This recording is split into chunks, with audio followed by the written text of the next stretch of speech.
जय श्री राम। प्रेमी भक्तजनों, केवल और केवल इस संसार में नाम ही सत्य है, बाकी सब कुछ असत्य है।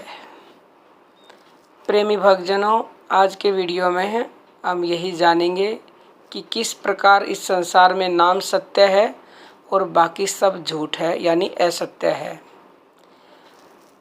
प्यारे भक्तों, दुनिया में केवल और केवल नाम ही सत्य है, लेकिन नाम को कोई जाननहारा ही जानेगा। अर्थात कोई उस नाम को बिरला ही जानता है। जिसको परमात्मा जनाना चाहता है या गुरु जनाना चाहता है, वही उसे जान पाता है, क्योंकि गुरु और गोविंद दोनों एक हैं। कुछ लोग गुरु और गोविंद को अलग अलग समझते हैं। गुरु परमात्मा का साकार रूप होता है और जो प्रैक्टिकल गुरु होता है वो अपनी साधना के द्वारा परमात्मा का साक्षात्कार करा देता है और उसे ही पूर्ण गुरु कहते हैं। पूर्ण गुरु के अंदर परमात्मा जैसी शक्ति होती है। नाम को केवल पूर्ण गुरु ही जानता है और जो जानता है वही जना सकता है, क्योंकि जो जानता ही नहीं होगा वो फिर कुछ बता भी नहीं सकता। जैसे कि भारतवर्ष में अगर कोई भी इंसान दिल्ली में वो रहता है, अगर वो कभी मुंबई गया हो तो अगर उससे मुंबई का रास्ता पूछा जाए तो वो आसानी से मुंबई का रास्ता बता देगा। क्यों? क्योंकि वो मुंबई पहले गया हुआ है। वो कभी वहाँ गया ही नहीं होगा तो वो क्या बताएगा।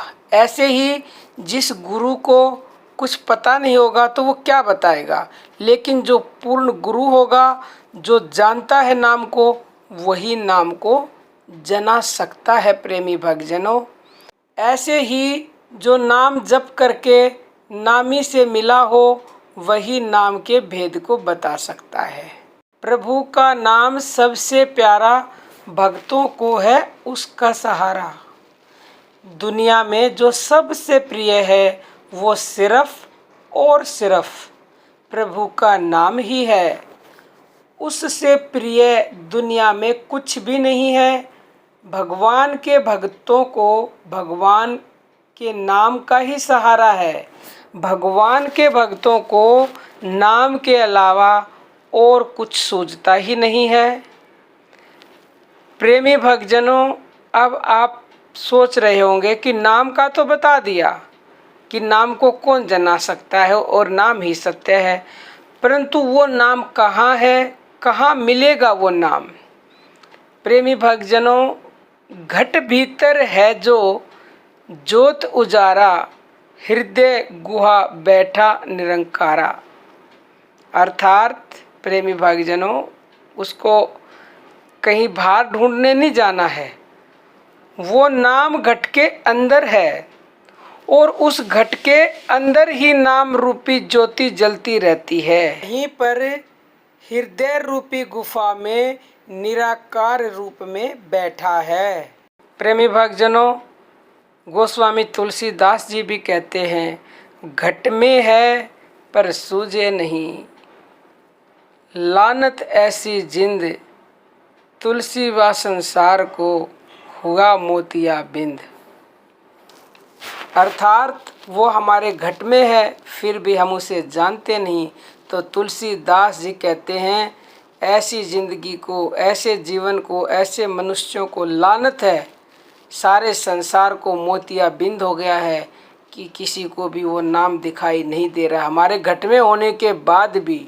यानी कि खजाना हमारे घर में ही है और फिर भी हम उसे जानते नहीं और दर दर की ठोकरें खाते, पता नहीं उसे कहाँ कहाँ ढूंढते फिरते हैं। तो प्रेमी भक्तजनों, वो जो निराकार हृदय रूपी गुफा में बैठा हुआ है और उसी निराकार ने पूरा संसार बनाया है और पूरा संसार चला रहा है।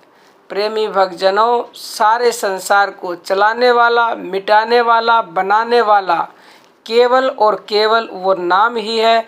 उस नाम को जानो और मानो, और मान करके उस नाम का भजन ध्यान सुमिरन और जप करो। तो प्यारे भक्तों, आप नाम जप की शुरुआत करोगे तो अपने आप ही सब जान जाओगे। इससे ज़्यादा खोलकर हम आपको नहीं बता सकते।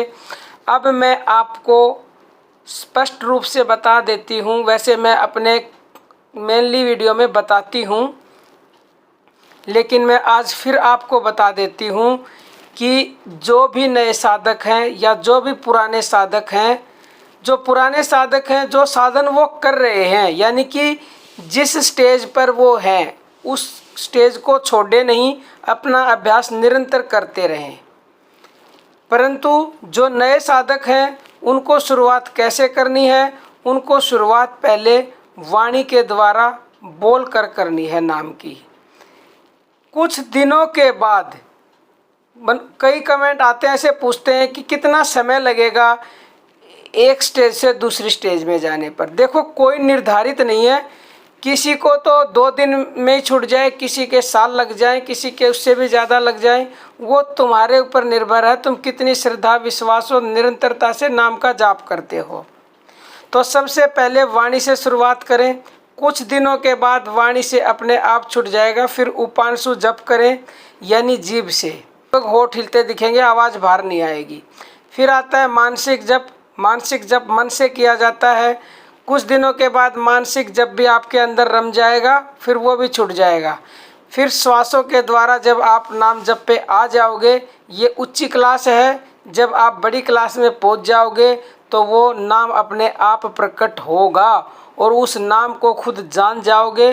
फिर आपको पूछने की ज़रूरत नहीं पड़ेगी, क्योंकि अगर फर्स्ट क्लास के बच्चे से या 5th क्लास के बच्चे से 12th का क्वेश्चन पूछा जाएगा तो वो नहीं बता पाएगा, लेकिन जब वो खुद 12th में आ जाएगा तो वो बड़ी आसानी से उस क्वेश्चन का आंसर दे देगा। और प्रेमी भक्तजनों, आप इस बात से बिल्कुल भी ना घबराएं कि हम तो अभी अभी नए साधक हैं, हमें कब भगवान की प्राप्ति होगी। तो देखो, अगर आप बच्चा क्लास में एडमिशन ही नहीं लेगा तो वो कभी भी 12वीं तक नहीं पहुंच पाएगा, कॉलेज तक नहीं पहुंच पाएगा। अगर उसने एडमिशन ले लिया और वो निरंतरता से पढ़ता रहा तो वो अवश्य ही 12वीं भी करेगा, कॉलेज भी करेगा और उससे ऊपर भी करेगा, और वो जो चाहता है वो उसको मिलेगा भी। ऐसे ही प्रेमी भक्तजनों, आप भी भगवान की पाठशाला में एडमिशन ले लो। इससे बड़ी संसार में कोई पाठशाला नहीं है। और निरंतरता से अपने नाम जप का अभ्यास करते रहो तो आपके अपने प्रश्नों का उत्तर खुद आपके अंदर से मिलेगा। किसी से पूछने की ज़रूरत नहीं पड़ेगी, आप खुद ही नामी को जान जाओगे, नाम को जान जाओगे, क्योंकि नाम और नामी दोनों एक ही हैं, अलग नहीं हैं। आज के लिए इतना ही। जय श्री राम प्रेमी भक्तजनों।